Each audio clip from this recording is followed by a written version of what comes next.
Okay, ladies and gents, we are going to continue our study of Romeo and Juliet today. Hopefully you did your homework. You're ready for Act 2. Raise your hand if you're ready. Raise your hand, raise your hand, raise your hand. Love it, love it, love it. Okay, before we get to that, we need to do our KFC word for today. Get your sheets out. Start writing your words on the board. Today's word is untenable. Untenable. Untenable.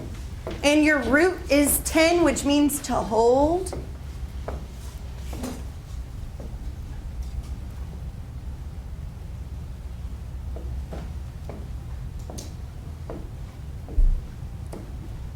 Now, is there a prefix or suffix other than 10 that you recognize? Julia? Un, okay, and what does un mean? Like reverse? Reverse or not. So if 10 means hold and un means not or reverse or opposite or something negative, Keenan, give me a suggestion. What do you predict that the word untenable might mean?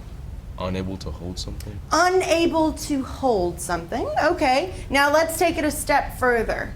Marche, what's going on in our picture? The guy is pretty much locked up and he can't get out. Okay, so somebody, and where's he locked up? Is he at home? Jail. Oh, so this is a jail thing. So I want you to think about how that could further enhance your understanding. And then I have a video for you. Are you ready to be entertained? You ready? Yeah. Yep. Okay. Do you know what I'm about to show you?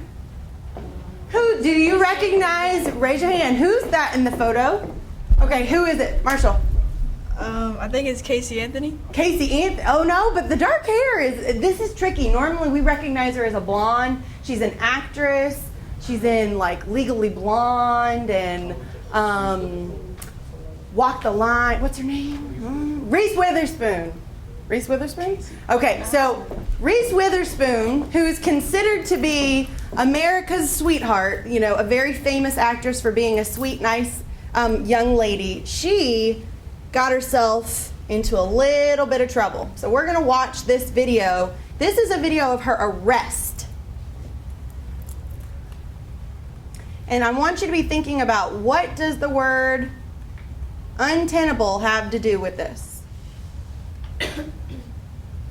Ma'am, what did I just tell you to do? I'd like to know what's going on. You never arrested. You haven't I'm a even U.S. citizen. I'm allowed to stand on American ground and actually any question I want to ask. Come on. You better not arrest me. Yes, Are you kidding me?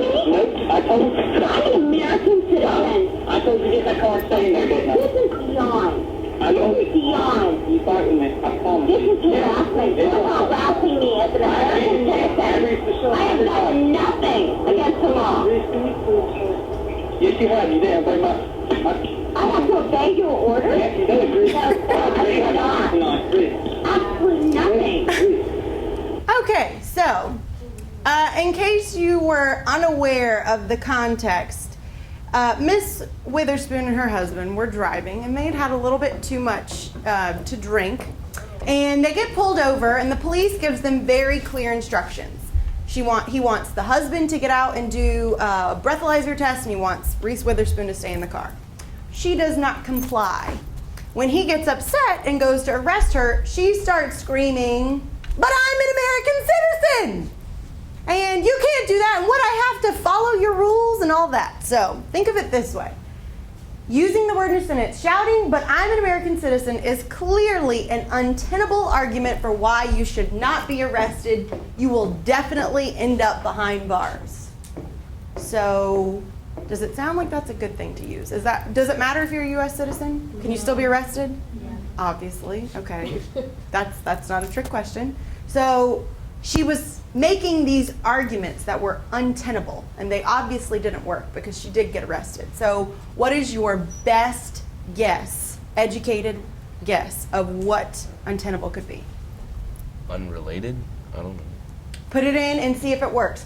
Shouting, "But I'm an American citizen," is clearly an unrelated argument for why you should not be. Does it tell me that I'm definitely that it's definitely not gonna work? No. Okay, so then let's try again. D, what do you think? I said not valid.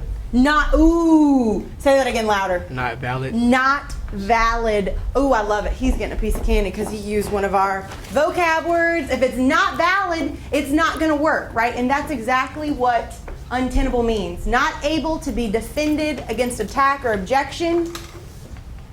All a police officer had to say, well, that doesn't really matter. Of course, you can be arrested. In fact, you heard him say, well, I don't really care. She said, I'm Reese Witherspoon. You can't arrest me. He goes, well, yes, I can.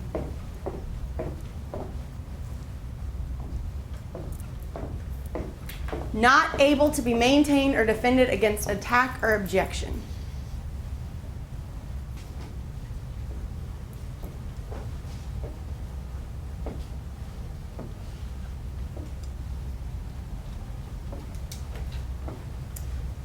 When you're writing your sentence, make sure you're using it as an adjective, so it would describe something.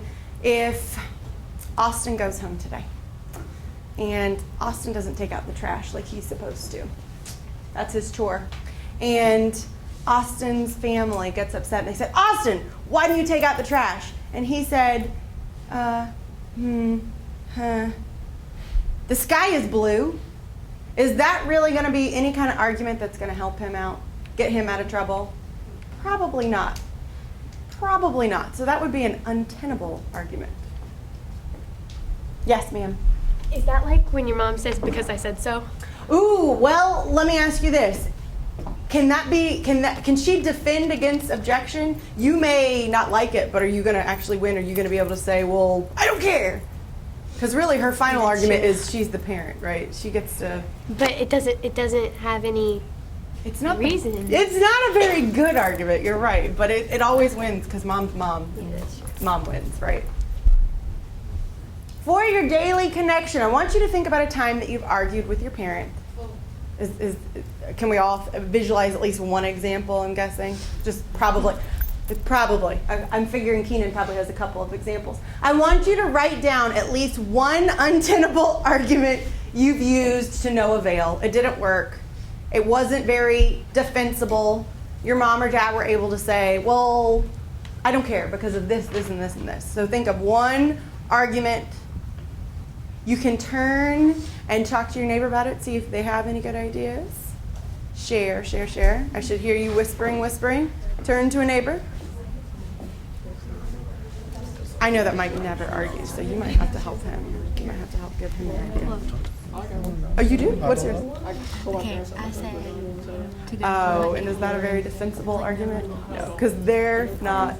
Those friends don't belong to your parents, right? Okay, us. Is that like an untenable argument? We'll share with Mike. I can't imagine Tiana getting in much trouble. What was your example? Oh, you're still thinking? You might need to give her an idea. Because, I'm guessing you might be in a little bit more argumentative mood than Tiana. She's just so sweet and quiet.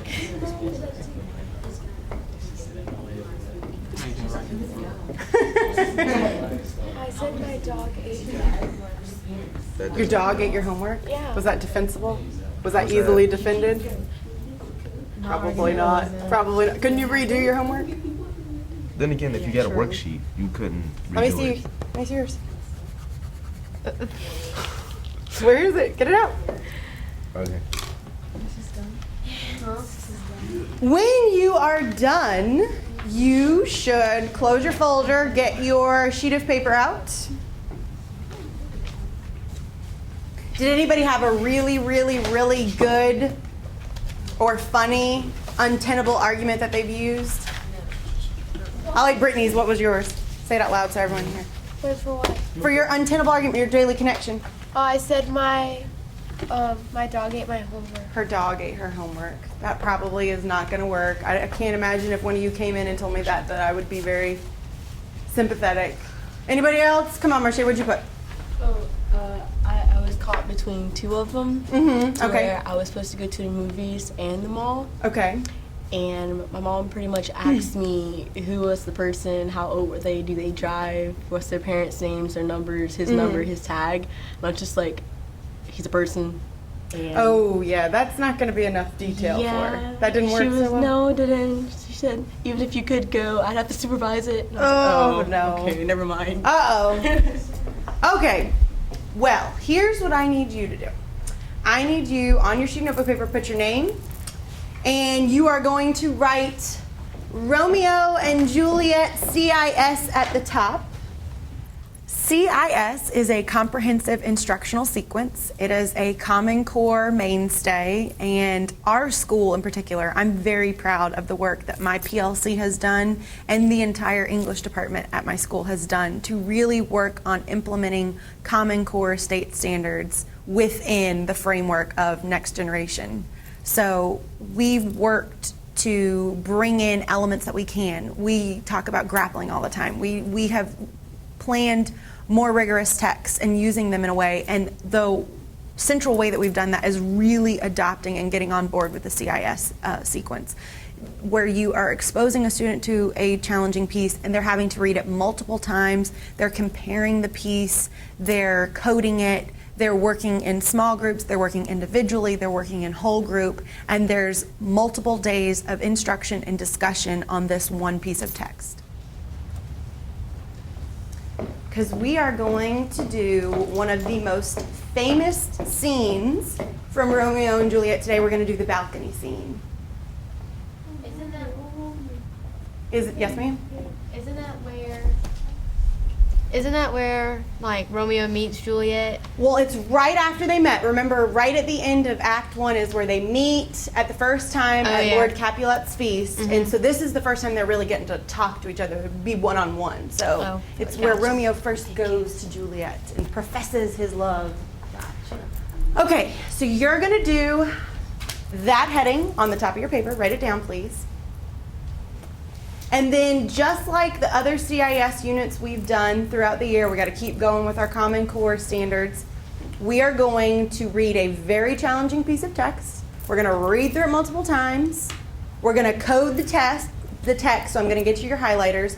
And then after we've kind of grappled with the challenging version, then we're going to compare it to our graphic novel. So that's why you've got both in front of you today. Are we ready? Okay. I need a brief recap. This is for Captain's Bell today. Let's see if anybody is ready. Brief recap of the Act 1 main events.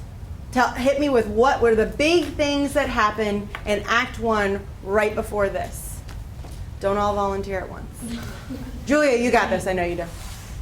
Well, I read it last night. And Okay.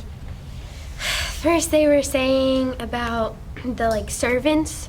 Okay, so the servants of what are our two main families? The Capulet Capulets and the Montagues. Yes. And the two servants pretty much start a fight in between everybody, and then the prince stops it.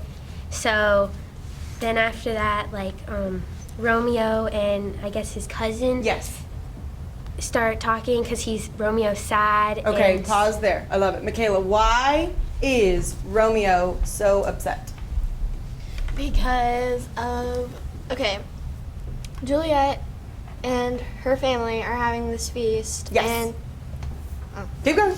Okay, and he had to read the invitation for their family because they didn't know how to read it. The servants were illiterate. And then so he ended up going, and he found out that Juliet was was trying to be persuaded to marry the Paris. Paris, yes. Good. What before they even go to the feast, the whole reason why Benvolio convinces Romeo to go to the feast is because he is really, really, really upset. He's kind of heartbroken, right, Marche? Why is he so upset?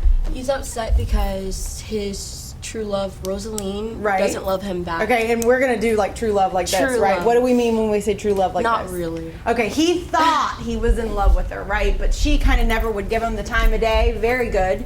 So Benvolio says, we're going to take you to this party, and that's the easiest way to get over a girl. Is that good advice, Steve? If you don't like a girl, or if a girl doesn't like you, then just go find another girl? Okay, so they're gonna go to the party and find this new girl, some new woman that's going to divert Romeo's attention. And when he's there, as Michaela said, he spots Juliet. And Keenan, when he first sees Juliet, what is his reaction?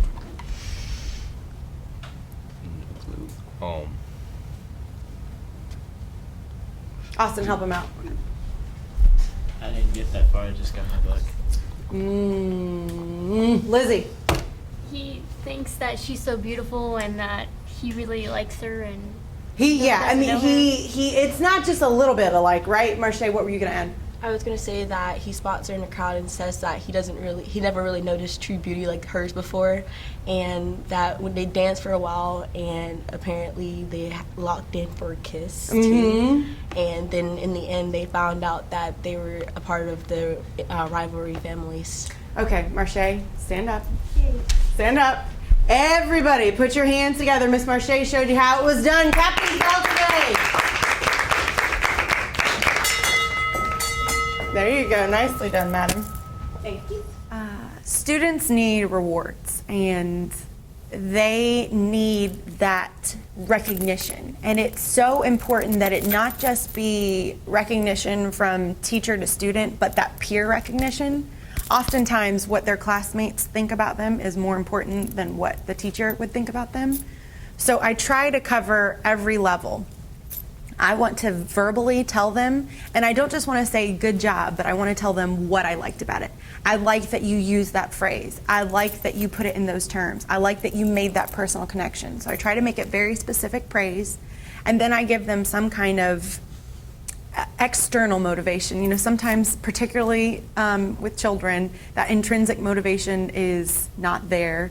They don't want to do it just for themselves. They need that candy or that bell ringing or that whatever to motivate them to speak out loud or to complete the assignment or things like that. So when they have a good point in a discussion, it's something that was on a higher level. I always say, ooh, you're on the higher level or something like that. Then they can get a small piece of candy. If it blows me away, if it's just, you shocked me today, then they get the captain's bell because they were the captain of the ship with that answer. I mean, they were promoted to the first position.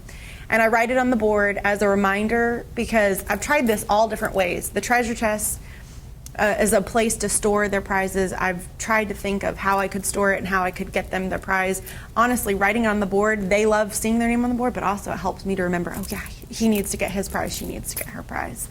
And they can get it as they leave instead of disrupting the lesson and trying to get their prize as soon as.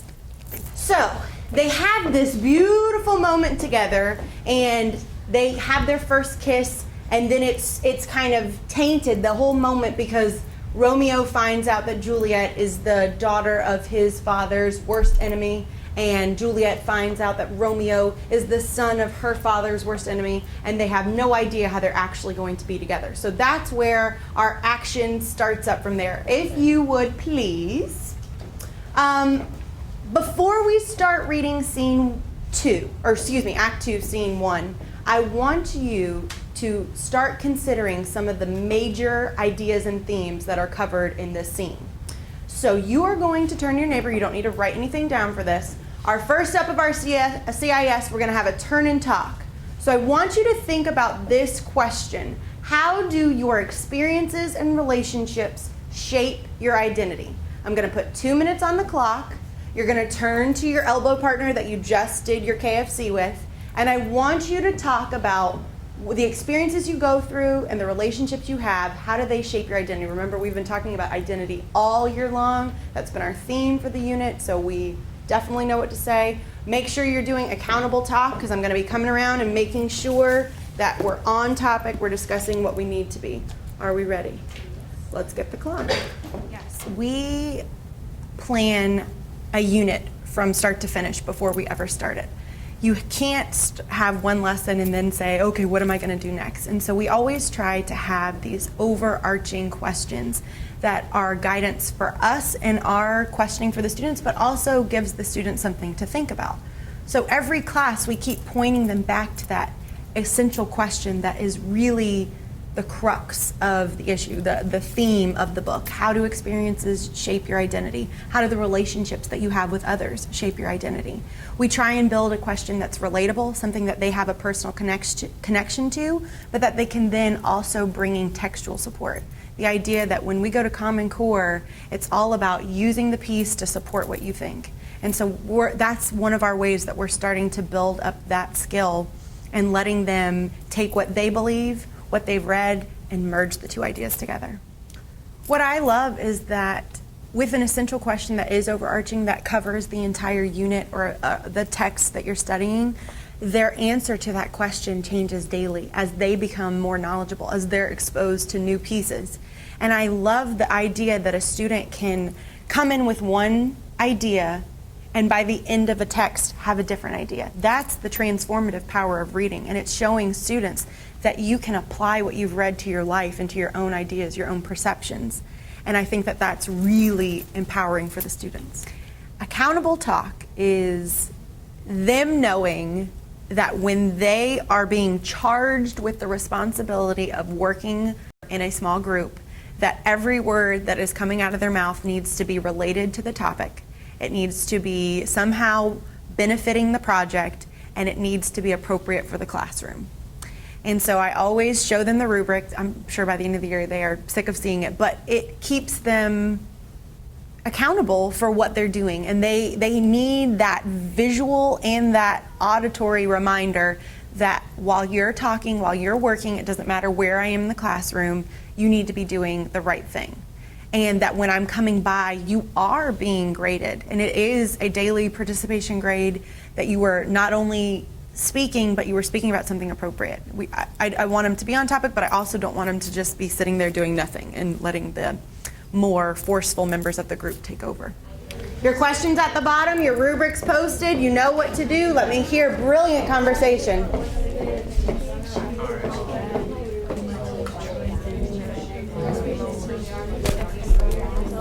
And then as far as the relationship part, like who you're with is who people are going to see you with, and that's how they're going to identify you as one of those people. So who you align yourself with defines you because that's how other people perceive you. It's like whenever you hang out with a group of kids, people are going to look at you and judge you as those are the people that you're like. I like that. Be ready to share that. Be ready to share that. But yes. Sometimes if you just keep asking for volunteers, the same set of students will keep responding.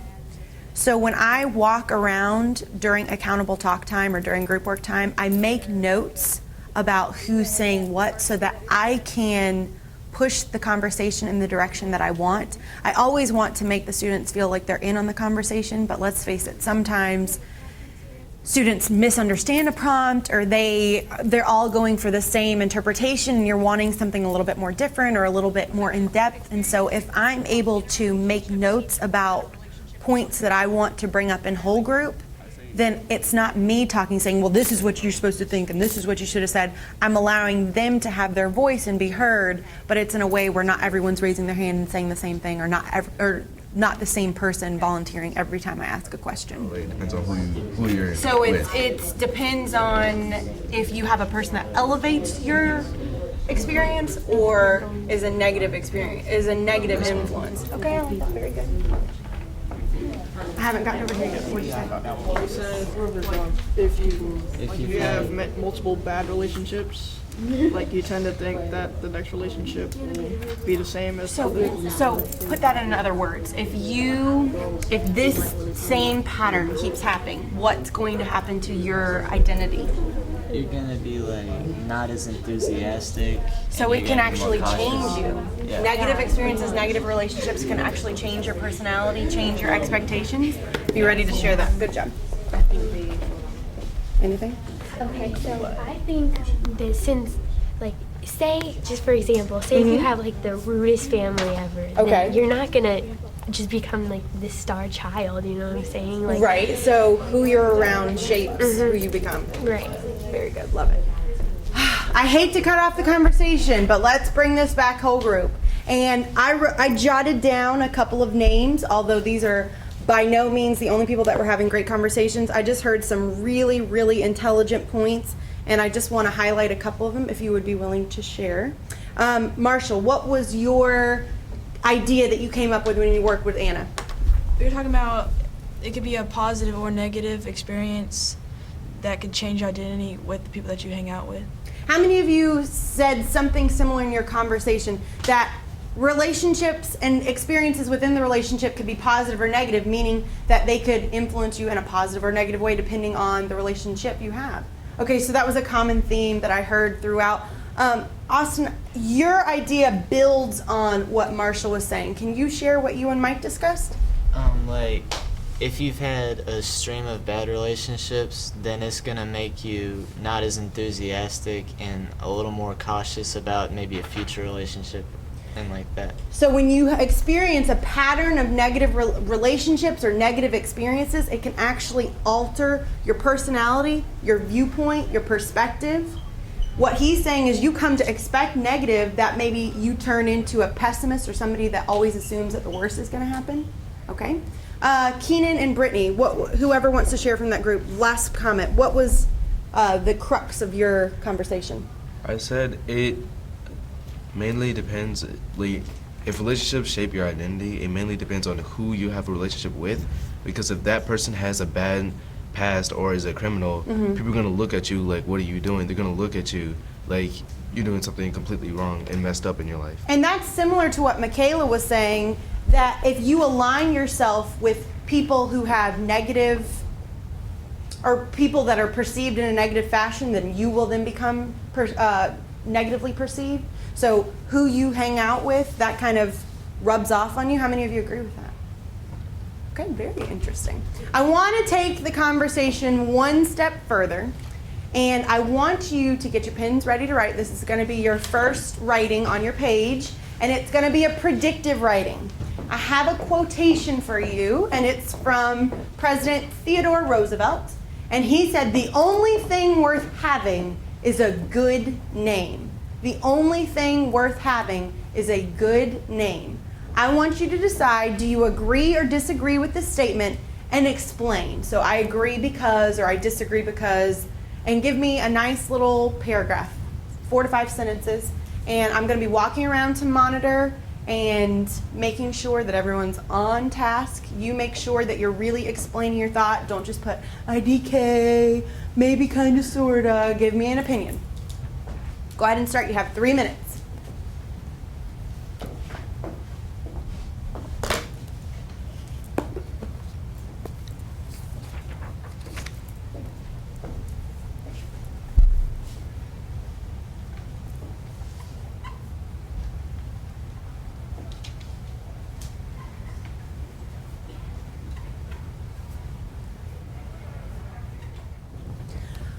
Of you agree with President Roosevelt? It is the only thing that is worth having is a good name.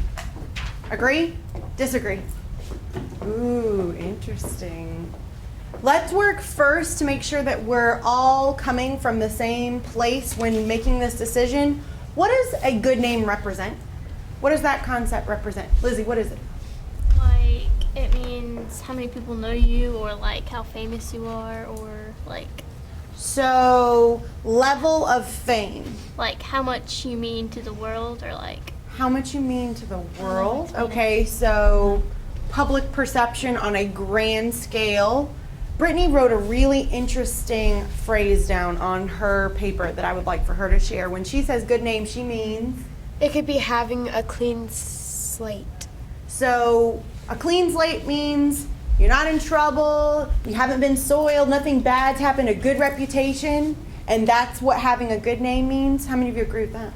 Does anybody else have another version of how you would define, Dee? What do you think a good name is? Like, a good name is like a label, what people see you as when they like come in contact with you or whatever. Oh, I love, ooh. First impressions. Because you went back to when we did, you remember when we did the story about the cat and the dog, and what the cat thought the dog was, and what the dog thought the cat was, and what they thought themselves were?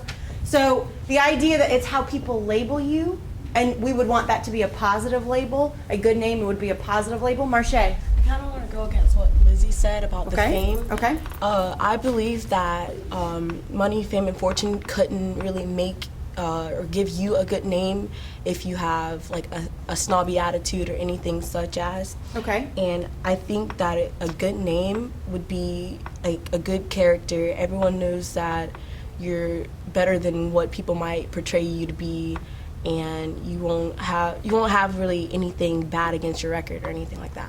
Ooh. Anything bad against your record. You don't have anything that people could use against you and point to. You know, going back to that example from the KFC video, Reese Witherspoon, up until then, she had been considered one of the nicest actresses in Hollywood, one of the best paid. You know, she got all the roles that were for the good girls.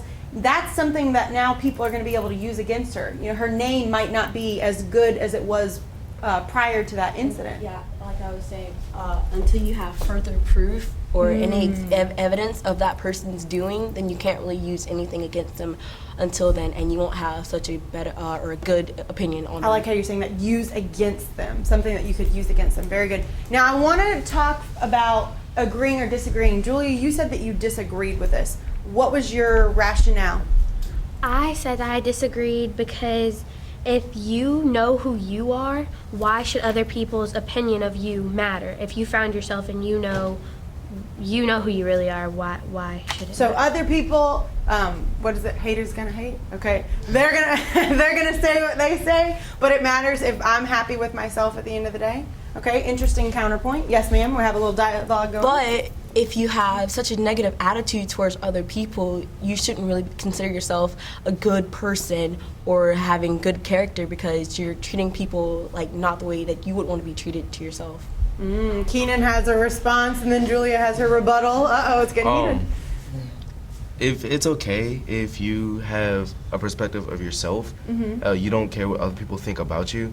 But then again, if you really think about it, where would that get you in life? If people don't see you as a good person or a bad person, if people don't look at you the way you want, the way you look at yourself, then there's no way you can't get a job because you think you're a good person. They have to think you're a good person.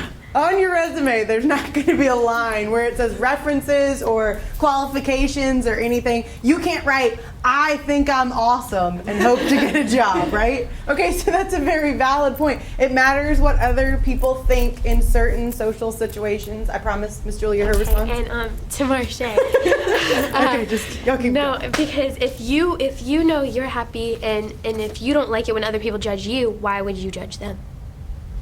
Ooh, girl, did that thing. Okay. Well, if you're so bottled up inside of yourself, then you wouldn't have necessarily room to be judged on, because you wouldn't really care. Or per se, if you cared, you wouldn't really go on about other people and not really, if that makes sense. I'm not even sure if that makes sense. But if you don't judge other people, then why have such a bad attitude towards somebody that you probably don't even know? Exactly. I think y'all are coming more to consensus than you thought you were. I use classroom dialogues or classroom debates frequently in my class because I like to use my background. I'm a lawyer as well. They know that. They think that that's very cool. It gives me a kind of an entree into discussion with them. And so numerous times in the past when we've had debates, I've set it up as a courtroom. And you don't even need to be a lawyer for that. I mean, the kids buy into the concept. You ask them what their favorite TV shows are. They love CSI and The First 48 and all those crime and mystery type of dramas.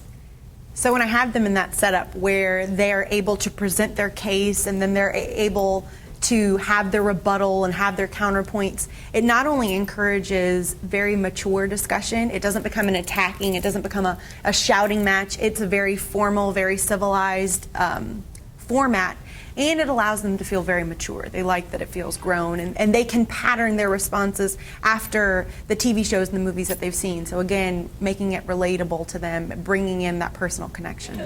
Okay, we will come back to that after we read our scene. What I want to do now is make sure that we are on equal playing field in terms of vocabulary for the scene that we're about to read. Make sure that we understand, so I'm going to pre-teach a couple of words. I looked through the scene that we're about to read, and I think these might be some of the words that we stumble over. So it's up to you to make smart notes and make sure that you have a clear understanding. You can write it down if you need to, or you can memorize it if you can, but make sure that these words are words that we have a clear understanding of. Our first word is going to be mortals. Who's in my picture?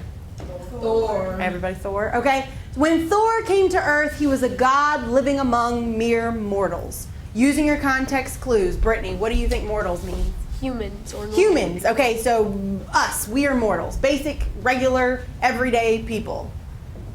Second one, bestrides. It's a verb, something that you're doing. Look at the photo. Bestrides. Anna, give me your best guess.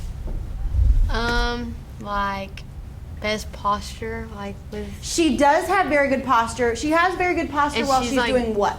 Riding a horse. Okay, riding a horse. And when you are riding a horse, what do you have to do? What is she? You have to sit there on the horse so you don't fall off. And you Okay, have to, so like, the way hold that on. she's sitting, let's look at our word and break it down. What's the root word that we have in here? Stride. Okay, so when you sit astride something, or think of other ways that you've heard the word stride, when she is bestride. Okay, so her actual stride. Okay, very good.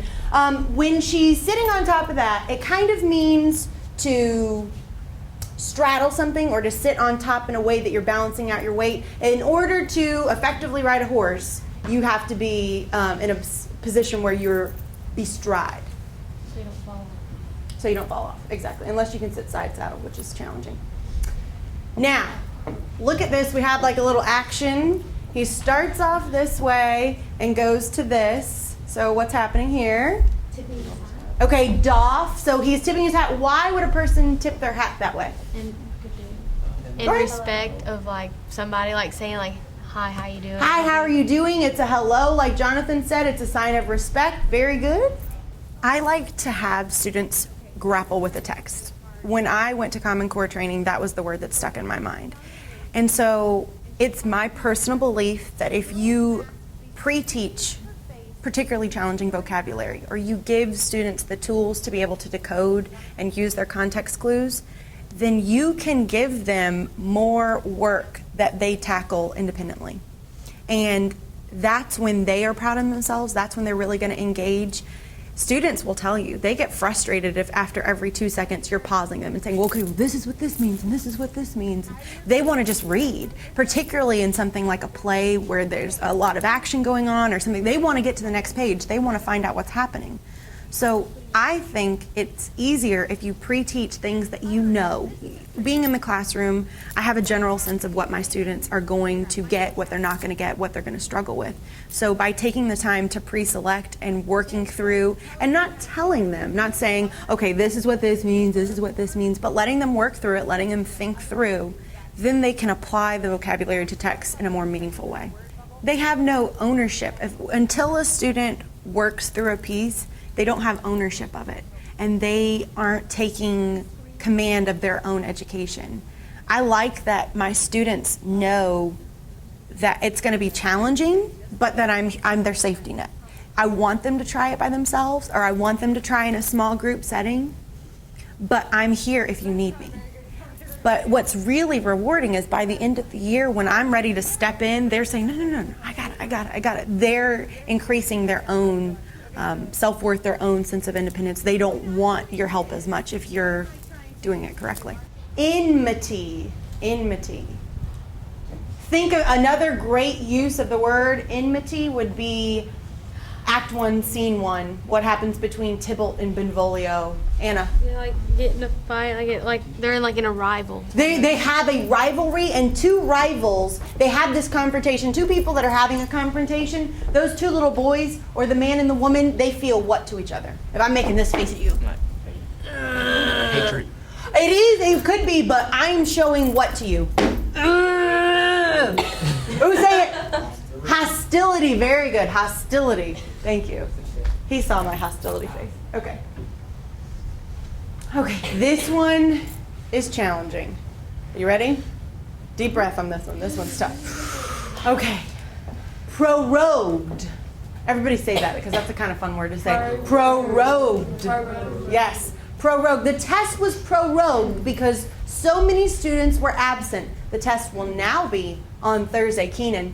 I think pro kind of means like a rain check. Like they have to, Okay, so what is a rain check, Michaela? When you rain check something, what does that mean that you're doing? Postponing. You're postponing it, you're rescheduling it. Very good. Excellent job.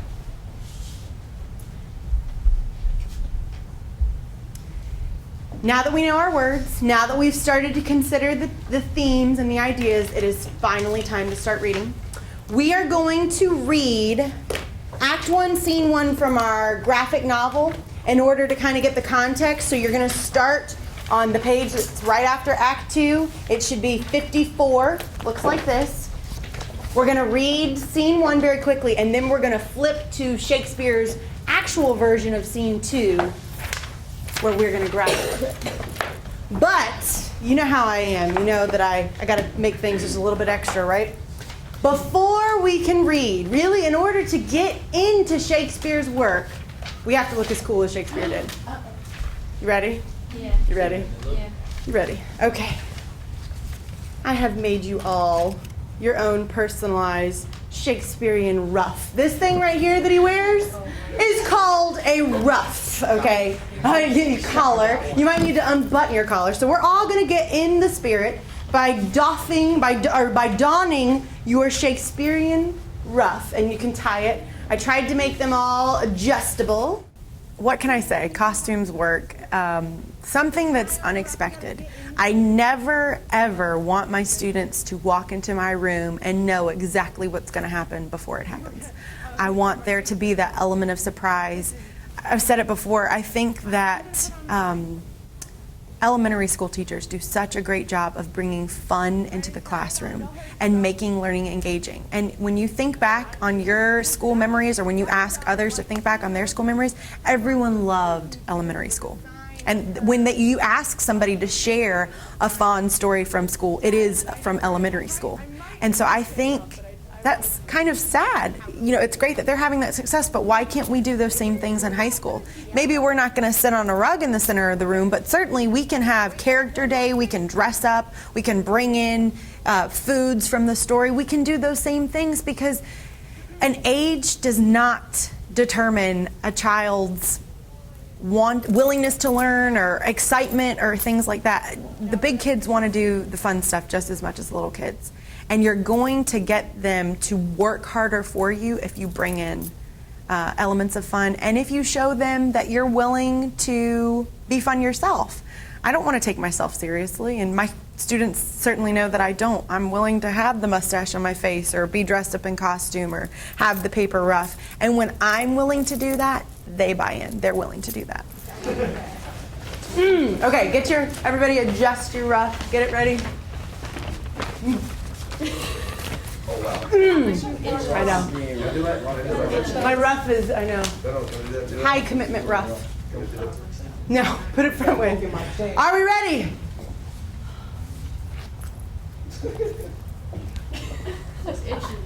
Act 2, Scene 1. We pick up right after the feast has ended, and Romeo and Juliet have learned that they are the children of their family's enemies. I think teacher read-alouds are so important because they model prosody. They model the habits that good readers should have. Too often we hand a book to a student and say, here, read it, and we can't understand why they don't want to. And quite frankly, most of the time when students don't want to read, it's because they struggle with it. Not that they can't, but it's not something that comes to them as easily as it does to us. So every time that I get the opportunity to show them that reading can be fun, it can be engaging, and it's something that you can do, I like to take that opportunity. And any time where I can inject voices or inflection or something to make it exciting, also to help them understand the dialogue. In a graphic novel, it can be challenging to see who's saying what.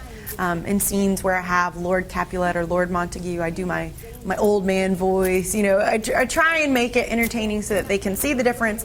He's kind of like hiding out. Why is he hiding? Where's he going to go? To see her, okay? It says that he's going to whisper his lover's vows. What does that mean? Yes, Anna. He's gonna tell her how he feels about her, like how much he loves her or something like that. Okay, is there anything else that he would need to share? He's probably gonna share his feelings towards her and how he, like, if he wants her. Okay, but there's one more thing, and now that he knows and she knows what about each other? What's the big issue that they have? The rival between the them. rivalry. So he's gonna have to tell her what about the rivalry? Like what side, like his rival against her, like why they are. Okay, so that's one thing. He'll have to explain what side they lie on. But what else? If the rivalry's in the way of being in love with each other, what else will he have to say to them, Julia? He'll have to prove his point that he's not like them. Ooh, okay, so now we're starting to get the connection between when you hang out with people make assumptions about you, or they're persona is placed on you, he's going to have to say, I'm not like the rest of the Montagues. I'm Romeo. I love you, and I'm different than them, and you need to trust me in that. Very good. Okay, let's read scene 1 quickly. Can I leave when my heart stays here? I have to go back. Romeo, my cousin, Romeo! He's wise. He's stolen himself home to bed. And he ran and jumped over this orchard wall. Call to him, Mercutio. Romeo! No, I'll summon him like a spirit. Romeo! Madman, passion, lover, appear in the form of a sigh. Just say, me. Just say, love and dove. Say one lovely word to my good friend Venus. Just say the nickname of her blind son Cupid, who shot arrows so well in the old story. Who's Romeo talking to right there? Because he's by himself, so who is he saying, I want you to say this, just say that. It says, madman, passion, lover, appear in the form of a sigh. Who would he be saying? Who does he want to say sweet things to him? Juliet. So he's saying, okay, I'm kind of hiding out in the bushes outside of Juliet's room, and I wish that she would say, or love, or dove, or something that just tells me that she feels the same kind of way that I do, through form. So he's saying, if I talk about all the things about Rosaline that he still likes, then maybe Romeo will appear. What do Benvolio and Mercutio not know that we know? What's an instance of dramatic irony? The audience knows something that the characters don't know. Why are they talking about Rosaline? Oh, because they think he's still stuck on her. They have no idea that he's already moved on, that Juliet is his true love now. So they're not able to get him out because they're not talking about the right woman. If he hears you, you'll make him angry. These words cannot anger him. If I conjured a demon to come make love to Rosaline, that would anger him. But this invocation is fair and honest. I'm speaking the name of Romeo's beloved, simply to conjure him out of the darkness. Come, he's hidden himself among the trees to keep the night company. His love is blind, so it suits the darkness. If love is blind, it cannot hit its mark. Now he'll sit under the medlar tree and wish his mistress were just such a fruit. Uh-oh, we got a footnote. Uh-oh. Told you. You read your footnote? I can tell you get it when you chuckle. Okay. Good night, Romeo. I'll go to my little trundle bed. This open field is too cold to sleep in. So they're leaving him behind. They're saying, if you want to hide by yourself, fine. We're going in. Come on. Should we go? Let's go. There's no point in looking for him if he doesn't want to be found. Okay, so Mercutio and Benvolio and the rest of the Montague pack have left, leaving Romeo by himself, waiting outside of Juliet's room, ready. Before we read scene 2 in the book, I want to try and work through the original Shakespeare version. So let's close our book for now. And the sheet of paper that you have in front of you that I passed out is yours to write on.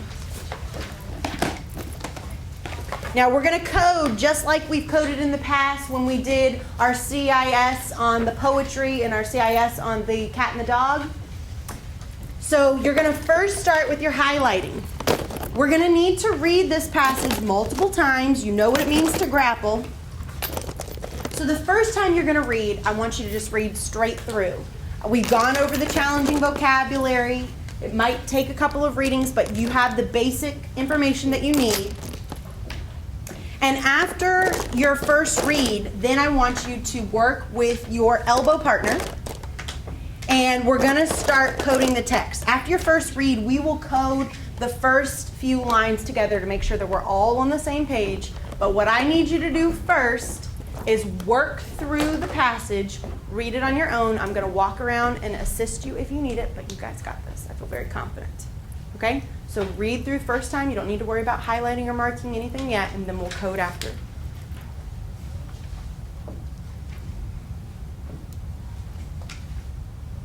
Make sure you read the stage directions at the top for this setting.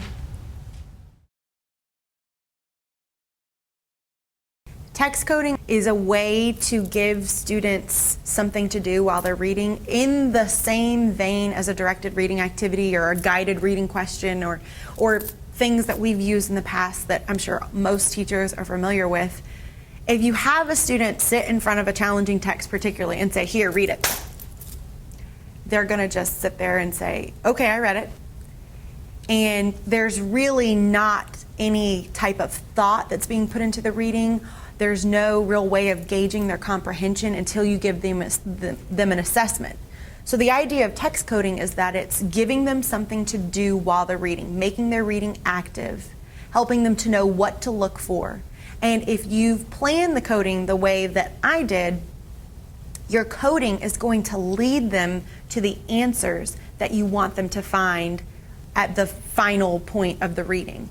You're pushing them or you're focusing them on the issues or the ideas or the themes that you think are central to the text. So instead of telling a student, okay, mark text when you read this, highlight everything that you think is important, what are the main ideas, which there's a time where that's valuable, I think if you go in a little bit more in depth and you say, okay, well, I want you to look for instances where Romeo does this, or instances where Juliet does this, or times when you see this happening, it enables the students to do that text-based answer. You're taking away from them, this is what I think, and you're enabling them to be able to say, well, this is what it is because in this line it said this, and this line it said that, and Shakespeare said this, and enabling them to correctly support their answers with text. Does anybody need more time for your first read through? Remember, on the first reading, we don't have to be perfect, we just have to have a starting place. Austin, you need one more minute, baby? Okay. After you have your sentence, I want you to start thinking about evidence in this section where Romeo is giving up some part of his identity to be in the relationship, evidence where Juliet would have to give up her identity to be in the relationship, and evidence where they both gain something or have a positive impact because they are in the relationship. Think about that. Go ahead and write your sentence first, baby. Let's write you right here. What?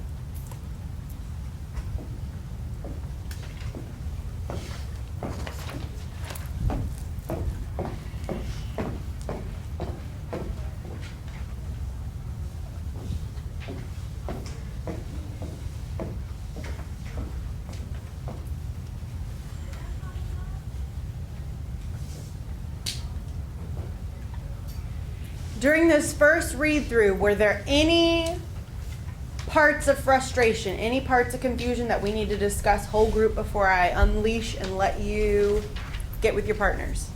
Any part that's really you're throwing up your hands in the air and saying, "Oh, I'm aggravated. Shakespeare, why are you saying it this way?" We're all good? What? No? Okay, here's the time to ask. He's finding it. Yes, if there's anything that we need, oh no, you're going to get with your partner in 1 second. I just want to make sure. Yes, sir. How camest thou hither? Tell me and wherefore. Give me lines, baby. See how they're numbered? 44. 44? Okay, let's back up because remember you can't ever start just from that line. So there, Juliet in 40 says, "My ears have not yet drunk 100 words of that tongue's utterance, yet I know the sound." She's saying, I've known you for this long. I haven't even heard you talk that much, and I already know the sound of your voice. I recognize it. "Art thou not Romeo and Montague?" I know who it is. It's you, Romeo, and you not only are Romeo, but you're a Montague. Neither fair saint, neither fair saint, if either thee dislike. What's he saying? How is Romeo responding? Neither fair saint, if either thee dislike. Nate, what is he saying? Basically saying that he's not neither one of them if she doesn't like him. I did not want my students to go through the entire play without seeing at least a section of the original text as it was written with Shakespeare's words. I chose the balcony scene because it is famous, because I thought that it was an idea that they could understand. It was going to be difficult. They were going to have to work through it. There was going to be some challenging vocabulary, but the central premise is one that I think that they can understand. And then I wanted them to know that you can always have that graphic novel as a backup, as a support, but we don't always need that.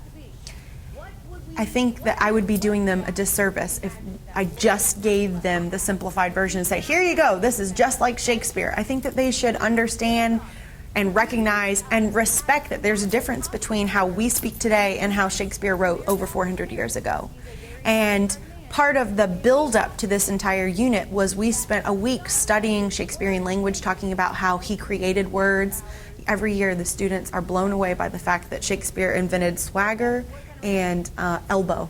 That blows them away. So I'm nurturing that previous lesson that I've done, that they are starting to appreciate language and understand where it comes from and understand the impact that language can have.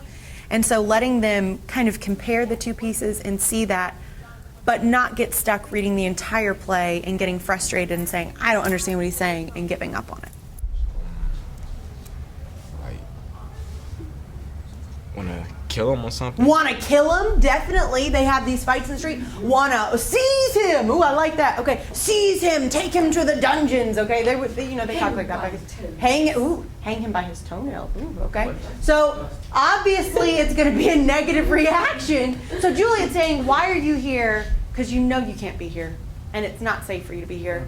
And my kinsmen, my family, my people, if they find you, they're going to get you." Okay. Are we good? We understand? Any other points of confusion that we need to work out together before I turn you loose? You're just that brilliant. I love it. Let's see if we can do this. Okay, you and your partner are going to work to find evidence of these four categories. In our text that we're looking at. You're going to look for when Juliet is giving up part of her identity, when Romeo is giving up part of his identity, or when they're being positively impacted. These are the codes that I want you to use. So you can highlight it and then go back and code it with your partner. I want this to be a dialogue, a discussion. We're working together, minds coming together. Let me show you an example. And I want to use that very line that Keenan found for us, where it says, "Neither fair saint if either thee dislike." Romeo's line 43. Everybody turn there because I'm helping you out. Line 43. "Neither fair saint if either thee dislike." What is that an example of? And we know it's got to be either this one or this one because it's Romeo saying it. So is it Romeo giving up a part of his identity for the relationship, or having the relationship having a positive impact on him? Nate? He's giving up part of his identity, and what part of his identity is he giving up? Like his name and like his heritage as far as like what family he comes from. I love how you said that. He said not only his name, because he's saying you can call me Bob, you can call me whatever, but also his heritage. The idea that his family is who he comes from, that's a big deal. And he's saying, I don't even need that. I will give it up just for you. Okay? Any other questions on how to do this? I am going to give you and your neighbor 10 minutes to work through. There's evidence of all four categories in here. Find it, mark it, code it. I try to make my text code symbols relatively simple and something that is straightforward and makes sense. So for example, today when we're reading Romeo and Juliet and I'm wanting them to understand perspectives that Romeo has and perspective that Juliet has, I want them to code with just a simple R and J, their initials. But then when we're talking about how relationships can impact you, going back to that guiding question, all of the students said in our pre-reading discussion that a relationship can impact you in a positive or negative way. And I predicted that was going to be their response, so I made the coding align with that. Okay, well, if that's how relationships work, show me where Romeo is negatively impacted by this relationship. And you're going to show me that by saying R negative. Or show me where Romeo is being positively impacted by his relationship with an R positive. Making it something that's simple, straightforward, that they can apply to the text, and that, again, it's pointing it out to them so that they can later on do your summative assessment. Text coding is meant to help enable them to do the project at the end of the road. Yes, sir. What does it mean by me? I me. Oh. Me. Can I She's get another? so. What, baby? Like a sigh? Yes, I will. Yeah, exactly. And remember in the previous scene where he's saying, lover, just sigh for me, say love, dub. Well, the very next thing is she complies. She doesn't know that he said that, but she's standing at her balcony and she's just imagining, like kind of like she's depressed a little. Kind of. Depressed, but also, I mean, there's Also, a like, thousand feelings she's feeling, right? I know She's what you mean. upset, but she's also like, this is her Happy. first love. She's Yeah. she's conflicted, so ma'am. she's having a me confliction. Okay, let me get you your highlighter. Thank you, baby. I'm coming, sweetheart. Okay, so me and Marshall, we found this one right here. My life were better ended by their hate. Like, wouldn't that be one of his relationship has like an impact on him? Okay, and what is he saying? My life were better ended by their hate than death prorogued wanting of thy love. Saying, how would you put that in your words? Like, he's saying that he told her how he felt, and then they ended up killing him because of that. And so you think this is a prediction? Yeah. Okay. How do you read it? That like, if like that he might be trying to like use this to try and get with her. Oh, so you think it's a line. Ooh, I like Marshall. Okay, he thinks it's a line that a boy is going to say. And so if we're reading it as a line, my life were better ended by their hate than death prorogued wanting of thy love. What did we say that prorogued means again? it means like rescheduled. Almost. Rescheduled or delayed or postponed. So he's saying, my life would be better if it was ended by their hate than if death is postponed because I'm waiting or I'm wanting for your love. So if something bad happens because of their hate, then I would rather have that than have to sit here waiting for you to love me or for you to agree to be in love with me. I'm ready to love you now, and if I have to die for it, then so be it. Okay? Very good. Yes, ma'am. I'm coming, D, baby. I see you. The one thing you're talking about with Ian and Marshall, those ones, I kind of think that would have an impact, a positive impact on him because it'll make him look like he would do anything for her. I agree. Very good. I'm here. All right, I have a question. Yes, sir. For which part it was. Yeah. For, About 7 minutes. on Romeo line 49, would that be like something like a positive impact for Juliet? Because it's like saying that he would go like the extra mile. for her. Okay, so it's something positive. Well, if you were in a relationship that you felt that strongly, let's say that you and Tiana start dating, and you love her so much that you're saying, there's no stony limit that could hold me back. There's nothing that would prevent me from, doing what I need to do to be in love with you and to be in this relationship. It has a positive impact on her because that means she's very well loved. But does it have an impact on you as well? Yeah, definitely. That's making you. How is that changing you? Making it to where I'd be like, What is it? process this. What characteristic would that be giving you? Like courage. Okay. Yeah. Ooh, courage, determination, perseverance, things like that. So it's affecting both of you in a positive way. Very good. Yes, ma'am. With this one, can it be both? Both positive and negative, or for negative for both characters? Both positive and negative. For like The death, the prorogued. Because he gets her love. But at the same time, it's like he's just throwing his life away. If you're saying that you're willing to sacrifice yourself for love, is that a positive or negative? It's kind of negative, I guess. More to the negative side. You think? That's a personal call. That you just need to be able to support your answer. I see what you're saying. You could argue it either way. I think you need to make your decision. Yes, ma'am. Yes. Trying to find the positive for Juliet. Yes. And mostly positive for Romeo. Okay. Reading That's what you have found thus far is mostly positive? I've found mostly negative for Romeo. Oh, okay. And then only one negative for Juliet. I'm not really sure on how to look for something that's positive? Yeah. Let's find something that is positive. And I'm going to actually use one of Dee's answers because I thought it was very, very, very good. Go to Romeo 48. Backside. There we go. With love's light wings did I o'erperch these walls, for stony limits cannot hold love out, and what love can do that dares love attempt, therefore thy kinsmen are no let to me. So Romeo's responding to Juliet's question about how did he get here, why is he here, how did you climb the wall, and he's saying, excuse me, the kind of love that I have for you, it gives me wings, helps me get across these walls, and helps me make myself available to you, and I have no fear for your kinsmen because I'm that fortified by your love. Does that sound good? That'd be positive for Romeo, right? Yes. Yeah. Now Dee made the argument, and this was something that I had never even thought of.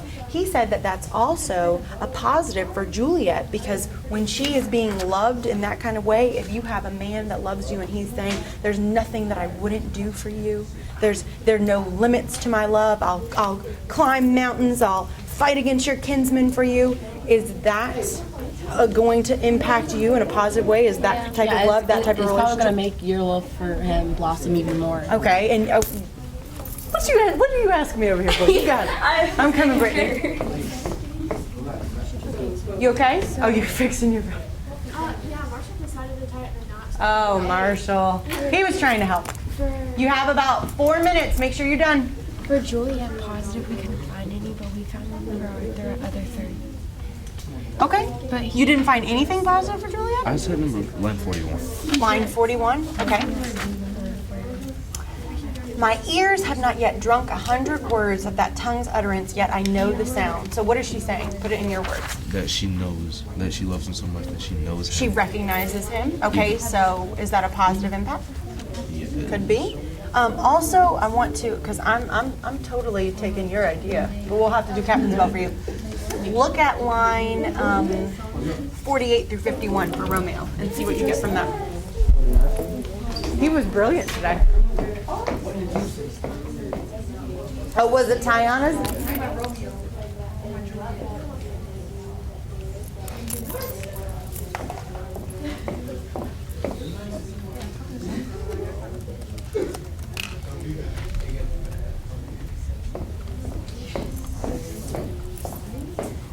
Two more minutes.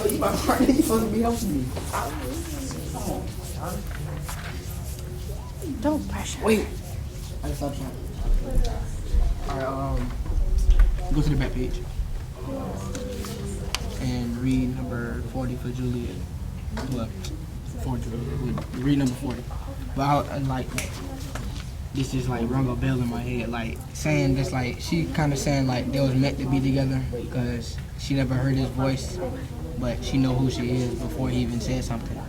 So that's like saying that... Well, not that she's never heard his voice, but she's only heard it a couple of times. Yeah. They've only met one time, and she already feels that close to him?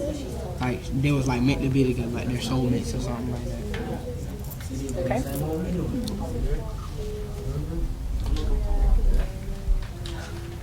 Okay. You good over there? Okay. Good.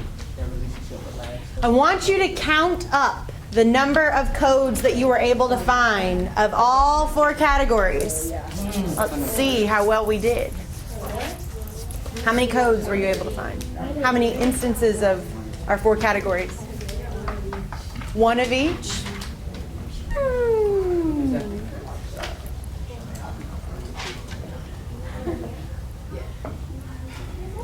Put that down, Keenan. Focus.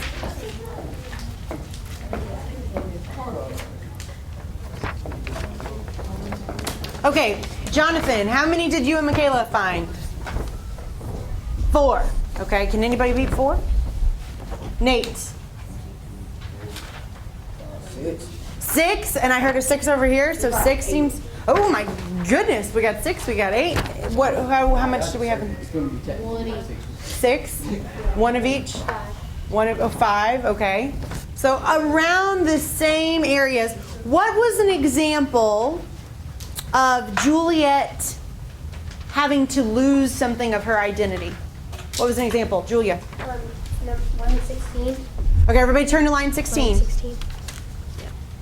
Oh, Romeo, Romeo, wherefore art thou, Romeo, deny thy father and refuse thy name?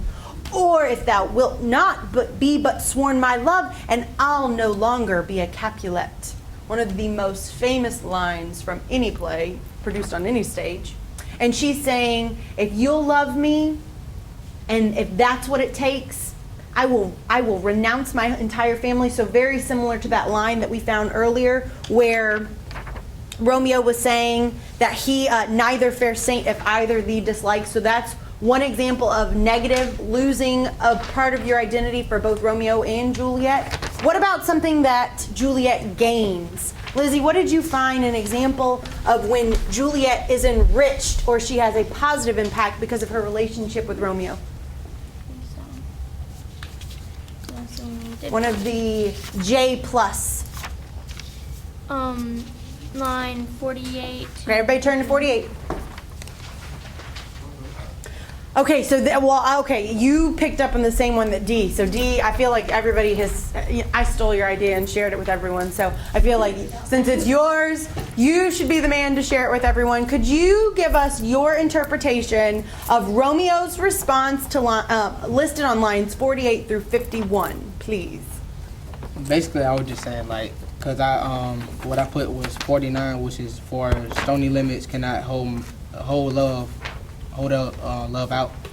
And I was just saying that, like, it clicked in my head, like, there's no thing that can hold him back from loving her, or like there's no limit to where anything could stop him from loving her or whatever. Okay, and so to have that kind of love for someone is obviously going to have a positive impact on you, but to be loved in that way, to know that someone loves you in that kind of way, does that have a positive impact on you? Definitely. Everybody put your hands together for Mr. D. He's going to be our other Captain Bell for today. Building student confidence has to be goal one. If you can have a student feel like they know what they're doing and that they know how to tackle a difficult problem, and that's in any area of study. If you have a student that feels prepared and knows what to do, then they're going to walk in with that confidence and with the ability to tackle anything. You have students, particularly with things like Shakespeare, that, as I said, they have that, well, I can't do this, or this is college level stuff. And so if you just have that attitude, I know you're going to do it, I'm not worried about it, it rubs off on them and they start to believe it. And then when they start to know that they can do it, that's when the magic happens. Now that we have read through and we've coded and we've figured this out, I want to have you write a extended response. So let's talk about your extended response. This is going to be what you're writing for homework. Go ahead and write your prompt down. And it's actually going to be, because that's how we do in a CIS, we go back to a thought that we've had. Using examples and evidence from this text, I want you to respond to this question. How do experiences and relationships shape your identity? This is something that we're even going to come back to once we finish the play. It's such an important question. That's been our essential question for the entire play. How do your experiences and relationships shape your identity? And I want you to base your extended response off of, or to use evidence from the lines that you have in front of you. That's going to be your homework. Yes, baby, that's your homework. Did you write down your question? Write it down.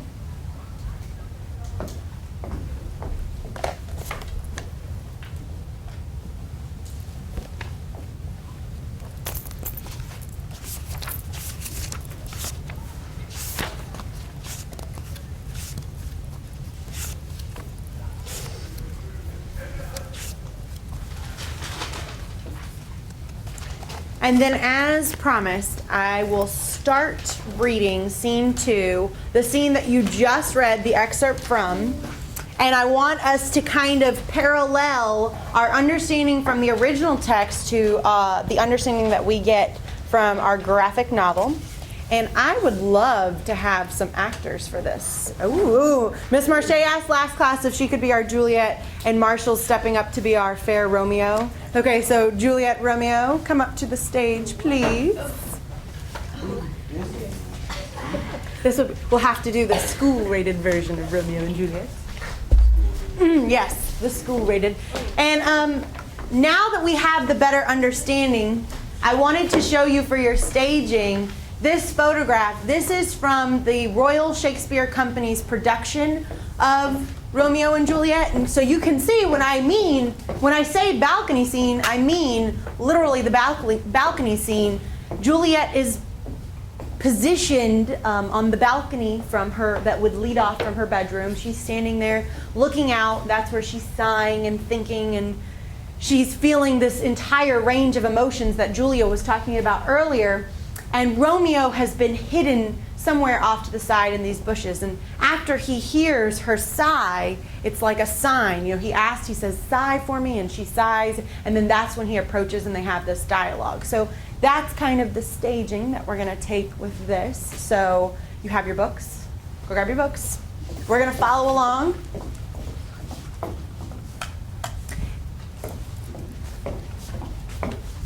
We'll see how far we can get. Romeo, you're in the bushes. You're hiding. So he's been hiding. And we got to talk in our big grown voices while we're reading. Go ahead, start off. It's easy for him to joke about scars. He's never been wounded. Picture? So he's approaching the house. You see, he's looking at the house, and he starts walking up. You don't have to crawl. Starts walking up, okay? But wait, what's the light in that window there? It is the east, and Juliet is the sun. Rise up, beautiful sun, and kill the envious moon. The moon is already sick with grief because you, her chaste babe, are more beautiful than she. The goddess of the moon leads you virgins, but her uniform is sickly green, and only foolish women wear it. Cast it off. Oh, it is my lady. Oh, it is my love. If only she knew she were both. Keep going. She speaks, but she says nothing. Well, so what? Her eyes are eloquent. I will answer then. I'm being too bold. It's not to me she speaks. Two of the brightest stars in the sky had busyness elsewhere and asked her eyes to twinkle in their place till they returned. What if her eyes were in the sky and the stars were in her head? The brightness of her cheeks would outshine the stars the way the sun outshines a lamp. Her eyes would shine so brightly that the birds would sing, thinking it was daytime. Look how she leans her hand on her cheek. Juliet. On her cheek. I wish I was a glove on her hand so I could touch that cheek. Ooh. Okay, so now Juliet has her line. She speaks! In, bright angel. You shine above me like a winged messenger from heaven who makes mortal men fall on their backs to look at the sky, watching the angel walk on the clouds and sail upon the air. Oh, Romeo, Romeo, why must you be Romeo? Forget your father and shed your name. Or if you won't, just swear your love to me and I'll no longer be a Capulet. Should I listen for more or speak now? It's only your name that's my enemy. You still be yourself even if you stop being a Montague. What's a Montague anyway? It's not a hand, a foot, an arm, a face, or any other part of a man. Oh, be some other name. The thing we call a rose would smell as sweet if we called it by any other name. Romeo would be just as perfect, even if he wasn't called Romeo. Romeo, lose your name. Trade in your name, which has nothing to do with you, and take all of me in exchange. I trust your words. Just call me your love, and I will be newly baptized. From now on, I'll never be Romeo again. She panicked. She's like, oh my gosh, I didn't know he was out there. Who are you? Why do you hide in the dark and listen to my private thoughts? I don't know what name to give you. For my name, dear saint, is hateful to me, and as it is an enemy to you. If I'd written it down, I'd tear up the paper. My ears haven't drunk 100 of your words, and yet I know the sound of your voice. Aren't you Romeo, or aren't you a Montague? I am neither of those things if you dislike them. Don't swear by the moon. The moon is always... How did you get in here? Oh yeah, I went too fast. Okay. How did you get in here? Why did you come? The orchard walls are high, and this place is death if my kinsmen find you. I flew over the walls on the light wings of love. Stone walls can't keep me out. Therefore, your kinsmen are no obstacle. If they see you, they'll kill you. One angry look from you would be worse than 20 of their swords. Just look at the kindly and... Just look at me kindly. Or look at me kindly, and I'm invincible against their fate, against their hate. I'd give anything to keep them from seeing you here. The cloak of night will hide me. And if you don't love me, let them find me. I'd rather they killed me than have to live without your love. Who told you how to get here below my window? You showed me. The same thing that first drove me to look for you. I'm no sailor, but if you were the farthest sea, I'd risk everything to gain you. In truth, handsome Montague, I like you too much. The mask of night, baby. It's okay. You see, you're doing perfectly. Am I? Okay. All right. The mask of night hides my face. Otherwise, you'd see me blush for the words you heard me speak tonight. Uh-oh. I would gladly maintain my modesty and deny what I have just spoken. But farewell, good manners. Do you love me? Okay, and let me pause you for a second. That was so forward at that time. That's what she's talking about. When she's saying that, I'm going to have to drop my modesty for a second. When she would ask, do you love me? That was like saying something really, really risque. Go ahead, babe. And sometimes I let them act it out depending on the content of the scene. And they fight over who gets to play what scene, who gets to play what part.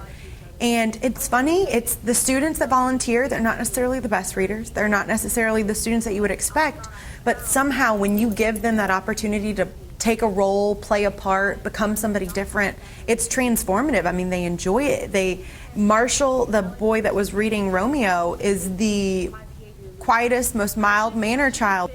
When he gets to be Romeo, his voice deepens and he carries himself differently, and you can see that he is becoming Romeo. It's really something to marvel at. Lady, I swear by the sacred moon above, the moon that paints the tops of the trees with silver. Don't swear by the moon. The moon is always changing. Each month it shifts its position in the sky. I don't want your love to be that inconsistent, too.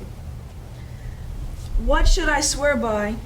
Don't swear at all, but if you must swear, then swear by your gracious self, which is the God I worship like an idol. If my heart's dear love... Well, don't swear that although you bring me joy. I take no joy in this exchange of promises tonight. It's too rash, too sudden, like lightning, which flashes and then disappears before you can say it's lightning.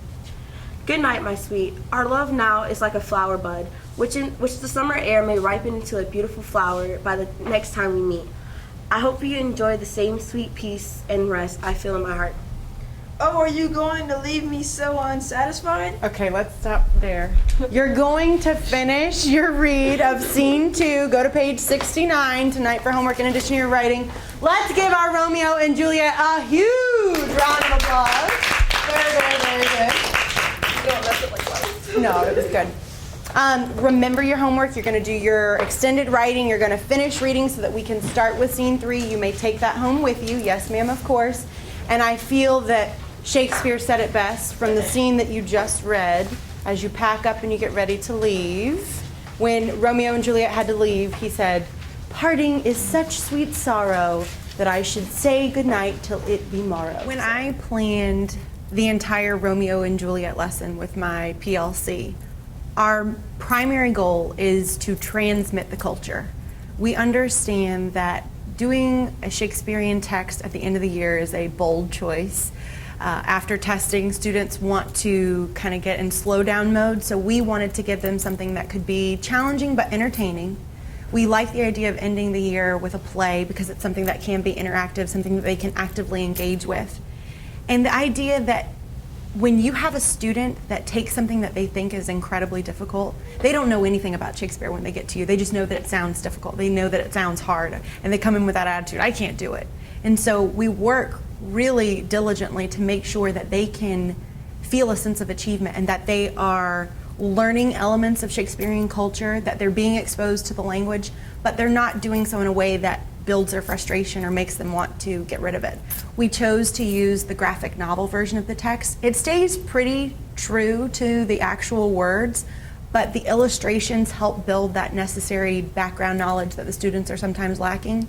And when there are challenging lines, they'll either rephrase them or provide a footnote. So it's, again, it's that idea of transmitting the culture. They're being exposed to it, but in a way that is more accessible to them.